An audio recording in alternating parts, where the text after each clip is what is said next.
Hi, this is Brad Thor, author of the new audiobook, Full Black. And hi, I'm Armand Schultz. I'm an actor and narrator of the new Brad Thor audiobook. So, Brad, can you tell us a little bit about your new audiobook? You know, one of the questions that authors are most asked is, where do you get your ideas? And I joke around with people and I say, I get them in the shower. That's where they come to me. That's where I'm most relaxed. Actually, the idea for Full Black, though, came from something the CIA had discovered back in the 1990s. They found that a military from a country hostile to the United States had come to a very simple conclusion. They could not defeat the U.S. on the battlefield, on the conventional battlefield. And they said, but we'd still like to see the United States collapse. How could we help make that happen? And they wrote a white paper, two colonels from this military wrote a white paper called Unrestricted Warfare. And the CIA got a hold of that. Some people say it wasn't the CIA, it was another group, but the whole thing smacks of CIA involvement, and got it translated. And it ended up out in kind of the open source, open market. And I got a copy of this white paper, and I was stunned by how terrifying it was, and also how simple it was, what they had planned to take the United States down. And I said, this would make a fantastic thriller. And that's the basis for Full Black. Wow, that's fascinating. Armand, you've narrated my audiobooks for many years now, and I think you know my protagonist, Scott Harvath, pretty well. I've always wanted to ask you this question. How do you prepare to voice Scott Harvath and the other characters in my audiobooks? Well, it usually starts when they send me an early copy of your completed script, and I read it through once. And because I've done the character of Scott so often, I sort of have, it's just sort of in my brain of who this guy is and from what you've written. The vocal part of him, when I originally came up with it, was something that would be really easily identifiable by the audience, the listening audience, that they knew exactly who was speaking and where he was coming from. So that's how I came up with Scott's voice, actually, that carries over from book to book.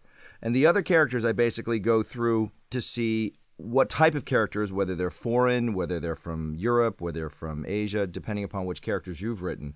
I look to see if it's a sort of a spun accent that I need to work on to differentiate the characters. I think the biggest thing is that when people are listening to it as an audiobook, they want to be able to reference who's speaking at what point, and so they don't get confused, so it's not all the same person. So I go through and pick out certain recognizable voices. And for the Americans, the guys that are either the special ops guys or the military guys, they're sort of, people know American accents pretty well, so I bounce around from different areas in the United States so that they can identify those characters when they pop up from time to time. So that's the fun of it, of finding which voices resonate with each character, whether they're age or where they're from regionally.